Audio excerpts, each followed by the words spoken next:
Hello, আসসালামু আলাইকুম সবাইকে। আমার পেজের ফলোয়ার্স দেন ভিউয়ার্স যারাই আসছেন তাদের সবাইকে আমার তরফ থেকে দোয়া এবং ভালোবাসা। তো আপনারা কে কেমন আছেন কমেন্টে জানাবেন।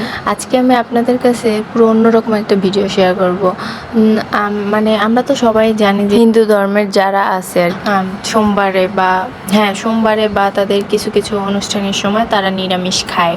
তো আমি কখনোই কাছ থেকে দেখি নাই যে হিন্দুরা কীরকমের নিরামিষ রান্না করে বা কীরকম রান্না করতে পারে। এমনিতে আমি শুনছি সচরাচর সবসময় যে হিন্দুদের রান্না অনেক ভালো হয়। তো আজকে পাশে আন্টি যখন আসবে তার মেয়ের কাছে মেইন এইখানে এক দিদি থাকে, তো ওনার মেয়ের কাছে উনি যখনই আসে তখনই উনি আমার বাসায় আসে আমার সাথে গল্প করার জন্য। আমার মেয়ে আর ছেলেকে নিয়ে উনি অনেক টাইম পাস করে। তো ওনার বাচ্চা কাচ্চা হয়তো অনেক ভালো লাগে, আমি বুঝলাম যা। তো উনি অনেক মিশুক, অনেক শৌখিন একটা মানুষ, রান্না বান্না করতে মনে হয় তার অনেক ভালো লাগে। তো আমার বলতেছিল আজকে আমি তো নিরামিষ রান্না করব, তোমার জন্য আমি একটু ছানার ঝোল রান্না করব দিবনে। তো আমি বলতেছি ছানার ঝোল রান্না করা যায় নাকি আন্টি? তো বলতেছে হ্যাঁ যায়। তো আমি বলছি তাহলে চলেন আপনি রান্না করেন, আমি ভিডিও করি। তো এই যে আন্টি ছানার ঝোল রান্না করতেছিল, তো উনি কিন্তু ফার্স্টেই দেখাই দিলাম আপনাদের যে ছানাটা উনি আগে ভাইজা নিছিল। তো উনি ভাইজা নেওয়ার পরে আস্তে আস্তে তারপরে লাল আলু যেটা হয় ছোট, ওই লাল আলুটা সেদ্ধ করে নিয়ে ছিল্লা নিছিল। তো এই তো উনি এইভাবে রান্না করছে। আর আপনারা যদি রান্নার রেসিপি চান তাহলে আমি রান্নার রেসিপিটাও শেয়ার করব আপনাদের সাথে।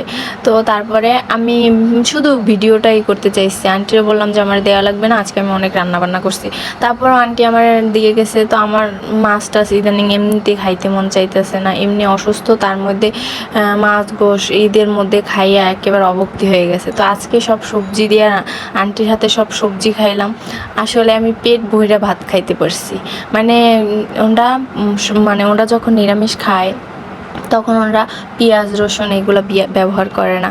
ওরা শুধু আদা আর শুকনো মশলা আর পাঁচফোড়ন এগুলো দিয়ে রান্না করে। তো আপনাদের মানে কার কার এরকম অভিজ্ঞতা আছে যে হিন্দুদের খাবার খাওয়া বা হিন্দুদের খাবারকে কীরকম পছন্দ করেন? কিন্তু আমি আজকে খাইয়া আমার অনেক ভালো লাগছে, যেটা সত্যি কথা যে ওনার আন্টির ব্যবহারও যেরকম ভালো, সব হিন্দুদের ব্যবহার এরকম হয় না। আন্টির ব্যবহারও যেরকম ভালো, ওনার রান্নাটা অসাধারণ। আর এই ছানার ঝোলটার মধ্যে চাইলে আমরা টমেটো অ্যাড করতে পারি। তো আন্টি আমারে অনেক কিছুই বললো যে যত কিছু অ্যাড করবা অনেক ভালো লাগবে। তো আমিও ট্রাই করবো একদিন আপনাদের সাথে, সেদিন আমি মানে রেসিপিটা শেয়ার করব। এরকম ভিডিও যদি আপনাদের কাছে ভালো লেগে থাকে তাহলে আপনারা একটা ফলো দিয়ে যাবেন। আল্লাহ হাফিজ।